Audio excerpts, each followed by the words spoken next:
सोचिए एक ऐसे मॉन्स्टर के बारे में जो हेलीकॉप्टर को भी हवा में ही तोड़ दे। आज हम बात करेंगे एक ऐसे जाइंट स्नेक की जिसे गोली, आग या बॉम्ब कुछ भी नहीं मार सकता। कहानी की शुरुआत होती है एक सुनसान आइलैंड से। ऊपर से देखने में ये जगह बहुत खूबसूरत लगती है, लेकिन इसके घने जंगल में एक गहरा राज छुपा है।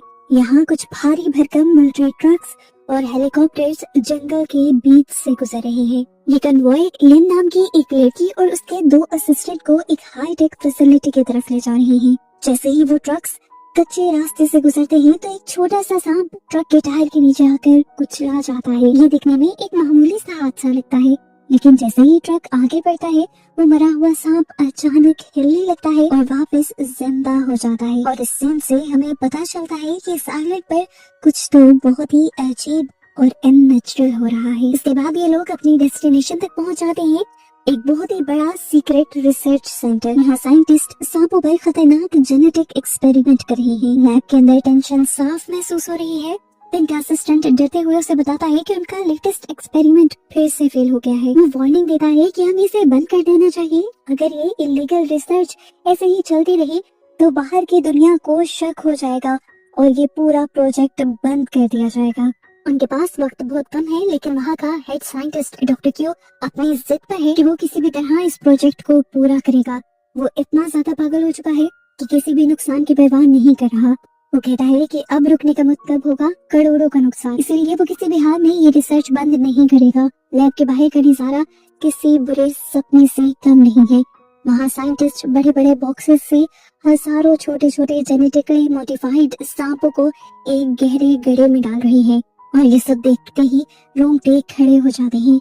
लिन एक ह्यूज ग्लास चैम्बर के सामने खड़ी होती है। उस चैम्बर के अंदर उनकी रिसर्च का सबसे बड़ा रिजल्ट कैद है। ये मॉन्स्टर डॉक्टर क्यों नहीं बनाया है, और फिर इसी की जीन्स का इस्तेमाल करते हुए ये लोग बाकी भी सांपों को इतना ही ताकतवर बनाना चाह रहे थे। लिन को एहसास हो जाता है कि ये सब कंट्रोल से बाहर हो चुका है, इसीलिए वो एक बड़ा फैसला लेती है और अपनी टीम को कहती है कि यहाँ का सारा डाटा डिलीट कर दो, सारे सबूत मिटा दो। वो सोल्जर्स को भी ऑर्डर दे देती है कि बाहर गड्ढे में पड़े हुए हजारों सांपों को जला दिया जाए और फिर इस लैब को भी खत्म कर दिया जाए। डॉक्टर गिड़गिड़ाता है, एक आखिरी मौका मांगता है, लेकिन लिन एक नहीं सुनती। वो एक ऐसा बटन दबाती है जिससे इस लैब का सबसे जहरीला केमिकल उस सांप के अंदर इंजेक्ट हो जाता है। लेकिन हमेशा की तरह ये जहर भी उस पर कोई काम नहीं देता और वो पहले से भी ज्यादा एग्रेसिव हो जाता है, यानी गुस्से में आ जाता है। और यहाँ वो सांप दर्द और गुस्से से जोर से चीख मारता है। ये चीख इतनी तेज थी कि फैसिलिटी से बाहर पड़े हुए उन सारे सांपों ने भी सुनी थी, और अब वो अपने लीडर की आवाज पर रिएक्ट करने लगे थे। वहाँ अब अफरा तफरी मच जाती है। वो बड़ा सांप अपने कांच के पिंजरे को तोड़ने की कोशिश करता है। लिन घबरा कर इमरजेंसी इंसिनेटर चालू कर देती है ताकि सांप को ग्लास के अंदर ही जिंदा जला दिया जा सके। आग की लपटें उस चैम्बर को घेर लेती हैं, लेकिन वो मॉन्स्टर इतना ताकतवर है कि आग भी उसका कुछ नहीं बिगाड़ पाती। उधर बाहर वो छोटे छोटे सांप गड्ढे में से निकलकर सभी सोल्जर्स और साइंटिस्ट पर टूट पड़ते हैं। वहाँ एक कत्ले आम शुरू हो जाता है। जब लिन देखती है कि हालात बिगड़ चुके हैं तो वो अपने असिस्टेंट को लेकर हेलीकॉप्टर की तरफ भागती है, और पीछे से सोल्जर्स साइंटिस्ट को गोली मार देते हैं ताकि वो जिंदा बचकर उसका राज किसी को न बता सके। लेकिन इस राज के रिजल्ट में जो सबसे बड़ा मॉन्स्टर बना था वो तो किसी के हाथ आ ही नहीं रहा था। सोल्जर्स ने उसके ऊपर बॉम्ब चलाई, गोलियां चलाई, पर वो मर नहीं रहा था। आखिर वो जाइंट स्नेक अपने कांच को तोड़कर बाहर निकल भी आता है और फिर अपनी जंजीरों को भी तोड़कर पूरी तरह आजाद होकर सोल्जर्स पर हमला करने लग जाता है। वो पूरे इंसान को एक टाइम में निकल रहा था। लिन तो मजे से अपने हेलीकॉप्टर में बैठ जाती है और अपने असिस्टेंट को कहती है कि यहाँ का सारा मेस क्लियर कर आना। इसके बाद वो तो अपनी जान बचाकर यहाँ से उड़ जाती है, और पीछे से बेचारा असिस्टेंट बचे हुए सोल्जर्स को वापस सेंटर की तरफ भगाने की कोशिश करता है, लेकिन सांपों की फौज उनका रास्ता रोक लेती है। पर हवा में वो जाइंट स्नेक एक छलांग लगाता है और दूसरे हेलीकॉप्टर को हवा में ही तोड़कर गिरा देता है।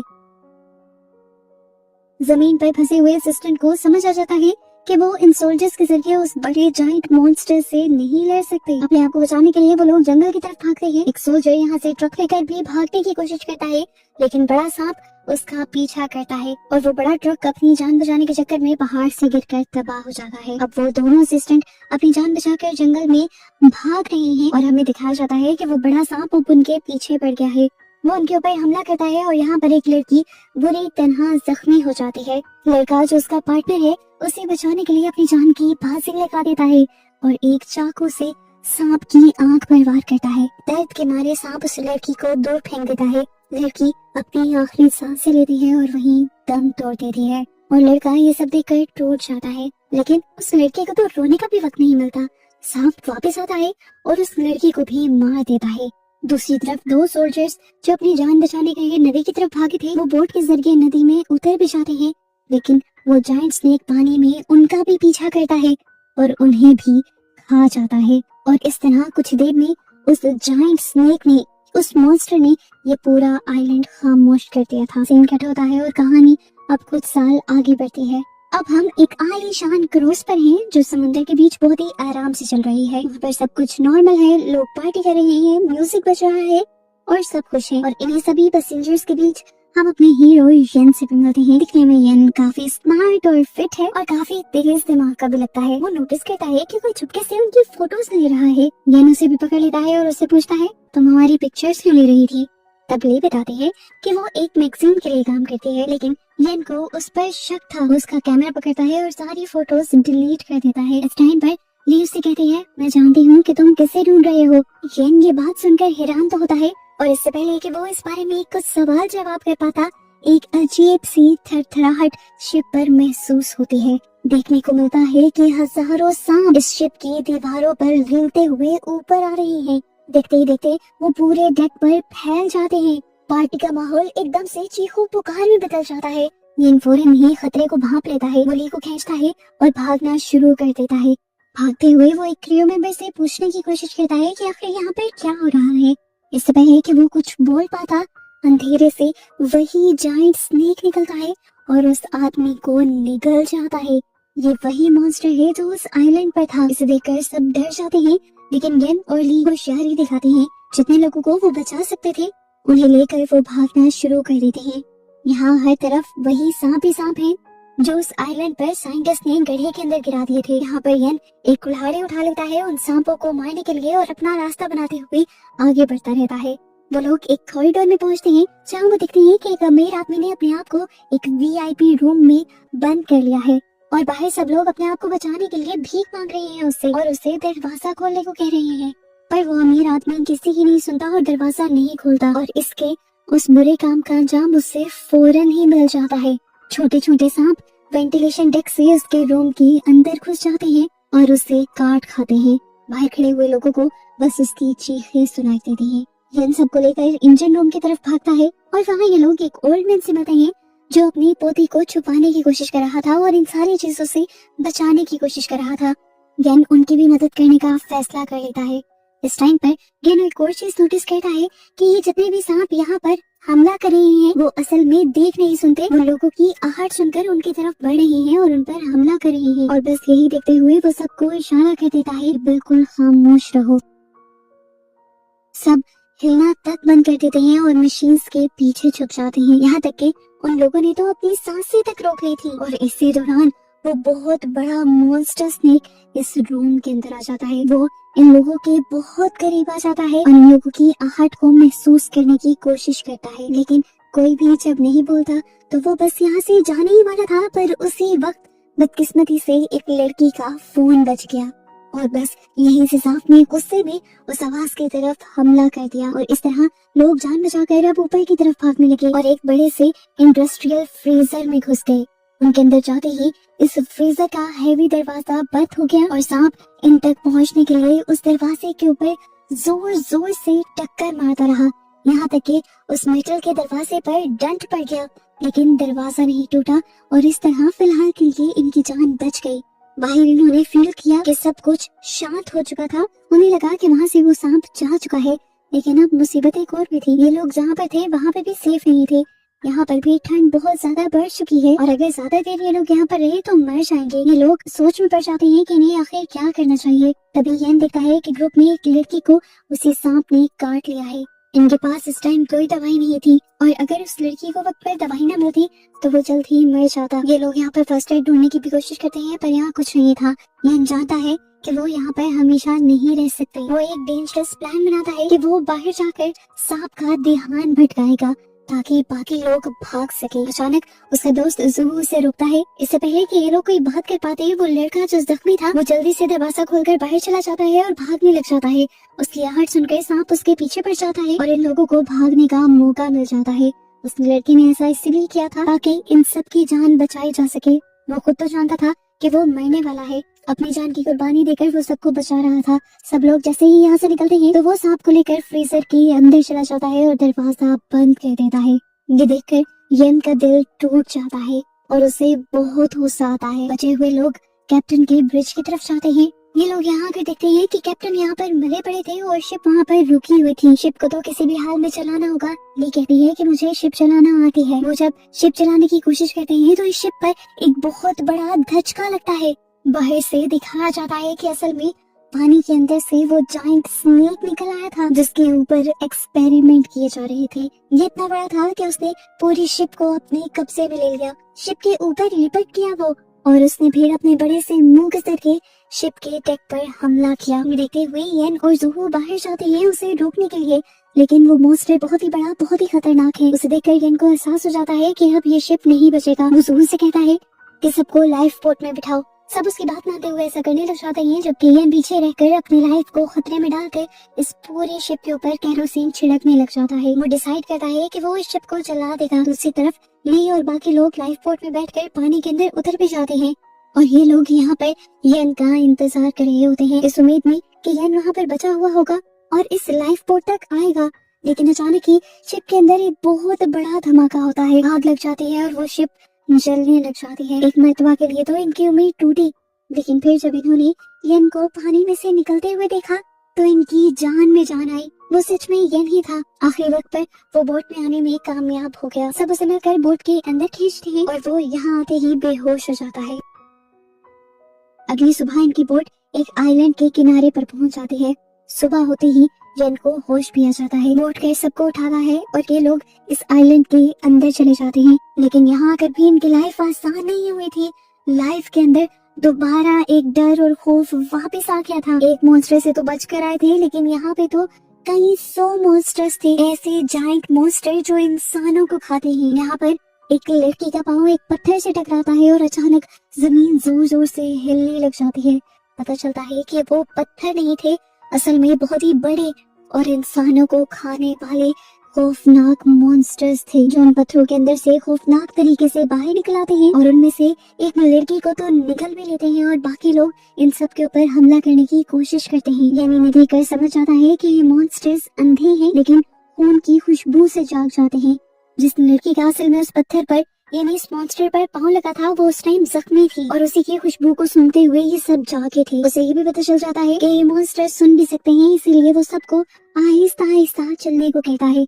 और इसी तरह ये लोग इन मॉन्स्टर से बचकर जंगल की गहराई में चले जाते हैं और जब वहाँ से निकलते हैं तो पहुँचते हैं एक सप्लाई कैंप के अंदर। ये एक आर्मी कैंप लग रहा था। वहाँ पर बहुत सारे वेपन्स और बॉम्ब्स थे जिन गन्स को इन्होंने अपने बचाव के लिए उठा लिया। यहाँ पर इन्हें एक वॉकी टॉकी भी मिलता है जिससे ये लोग मदद बुलाने की कोशिश करते हैं, पर सिग्नल नहीं है। अब इन्हें ना चाहते हुए भी आगे बढ़ना पड़ता है और आगे जाने पर इनका सामना हो जाता है एक बहुत ही बड़े स्पाइडर से। वो स्पाइडर अपना स्टंग एक आदमी के अंदर स्टैब कर देता है और एक ही बार में उसे पूरा का पूरा निगल जाता है। ये देखकर सभी लोग बहुत ही ज्यादा घबरा जाते हैं और डर जाते हैं। अपने आप को बचाने के लिए ये सब लोग वहाँ से भाग भी रहे थे और उस मॉन्स्टर को उनका पीछा करने से रोकने के लिए उस पर हमला भी कर रहे थे।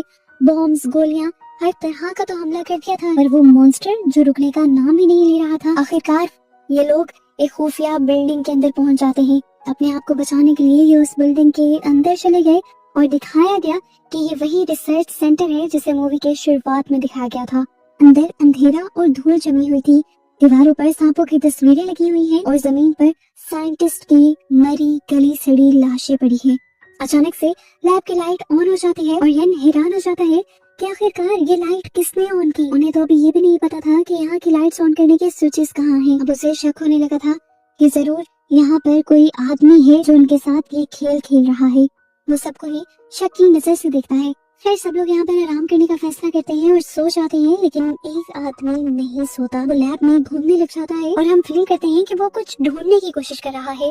वो एक पोस्टर हटाता है और एक छुपी हुई उसे डायरी मिलती है और यहाँ एक बहुत बड़ा राज खुलता है कि एक आदमी कोई और नहीं बल्कि डॉक्टर क्यू है। वो मरा नहीं था, उसने बस मरने का नाटक किया था और उस शिप के जरिए वो ही सबको यहाँ पर ला रहा था। शिप के क्रूज पायलट को उसी ने मारा था ताकि शिप यहाँ पर क्रैश हो। हमें पता चलता है कि वो सांप को मारना नहीं चाहता था, बल्कि वो उसे वापस लेने आया था क्योंकि उसी ने उस सांप को बनाया था। यहाँ येन को दिखाया जाता है, वो अंदर की तरफ जाता है और उसे एक केव जैसी जगह दिखाई देती है। हम देखते हैं कि यहाँ वही जायंट स्नेक बैठा था जो उस शिप की आग से भी बच गया था। सांप जानता था कि येन ने उस पर वो जानलेवा हमला किया था और अपना बदला लेने के लिए वो अब येन पर भी हमला कर देता है। यहाँ पर ज़ो जो येन का पक्का दोस्त है, वो येन को बचाने के लिए उन दोनों के दरमियान में आ जाता है ताकि येन को यहाँ से भागने का मौका मिल सके। येन बाहर की तरफ लुढ़कता है और पीछे से बाहरी ब्लास्ट डोर्स खुद ही बंद हो जाते हैं और ज़ो भी उस मॉन्स्टर के साथ अंदर बंद हो जाता है। येन रोता है, दरवाजों को पीटता है क्योंकि उसे लग रहा था कि उसका दोस्त मर गया। यहाँ पर ली येन को संभालती है और अचानक से इनकी वॉकी टॉकी भी बजने लग जाती है। असल में इन्होंने जिस रेस्क्यू टीम को कांटेक्ट किया था, फाइनली उनका रिप्लाई आ गया था कल सुबह तक यहाँ पर उनको बचाने के लिए एक रेस्क्यू टीम पहुँच जाएगी। ये सुनकर सब बहुत ही ज्यादा खुश होते हैं और हम येन की आंखों में देखते हैं। उसकी आंखों में ना तो खुशी है ना तो आंसू, उसकी आंखों में अब बदले की आंख है। वो कहता है कि जब तक वो मॉन्स्टर जिंदा है हम यहाँ से नहीं जाएंगे। उसे अब ज़ुहू और बाकी सब लोगों की मौत का बदला लेना है। वो एक प्लान बनाता है और सबको उस प्लान के अकॉर्डिंग काम बांट देता है ताकि वो उस मॉन्स्टर को मार सके। और इस टाइम पर डॉक्टर क्यू अपना असली चेहरा दिखा देता है। प्लान को एग्जीक्यूट करने के टाइम पर येन जब उसे अकेला मिलता है तो वो येन पर चाकू से हमला कर देता है ताकि वो अपने बनाए मॉन्स्टर को बचा सके। लेकिन यहाँ येन भी एक फाइटर था, वो भी डॉक्टर क्यू से लड़ता है और उन्हें जख्मी कर देता है। यहाँ पर जख्मी हालत में भी डॉक्टर क्यू हंसने लग जाता है और बताता है कि उन सब का यहाँ तक आना उसी का प्लान था। वो ये भी बता देता है कि उस जायंट स्नेक को उसी ने बनाया है और वो उसका गॉड है। अचानक ही यहाँ के दरवाजे खुलते हैं और वो जायंट स्नेक अब उसके सामने आ जाता है। डॉक्टर क्यू को लग रहा था कि वो सांप का गॉड है, वो उससे बात कर सकेगा और उसे कंट्रोल कर लेगा। वो सांप के करीब जाता है, एक पल के लिए तो सांप भी उसके आगे रुक जाता है, लेकिन अगले ही पल वो डॉक्टर क्यू के ऊपर भी हमला करता है और एक ही बार में उन्हें निकल जाता है। जिसने उस मॉन्स्टर को बनाया था आखिरकार वो खुद भी उसी का शिकार बन गया। अब बारी थी येन की, वही उसके सामने खड़ा था। वो सांप का ध्यान अपनी तरफ खींचता है, वो उसे पहाड़ के किनारे ले जाता है जहाँ पहाड़ के नीचे खाई की तरफ पत्थर वाले मॉन्स्टर्स सोए हुए थे। वहाँ पहुँचते ही वो खुद तो रुक गया और उसने एक खून की बोतल नीचे फेंक दी। वो सारे मॉन्स्टर खून की खुशबू सुनते ही जाग उठे।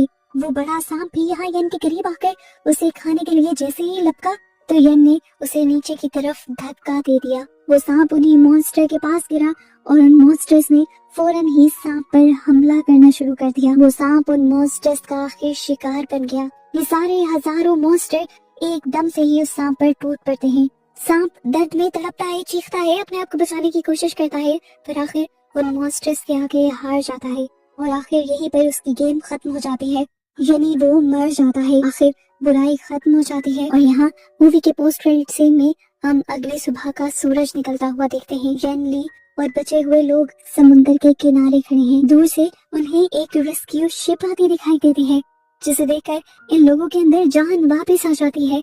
हालांकि ये लोग इस टाइम जख्मी हैं, थके हुए हैं, लेकिन फिर भी इनका जोश बहुत ज्यादा है क्योंकि ये जिंदा बचे हैं। और ऐसे इस खूनी आइलैंड पर इन लोगों की इन मॉन्स्टर्स से सरवाइव करने की कहानी इन लोगों को जिंदा दिखाते हुए यहाँ पर खत्म हो जाती है।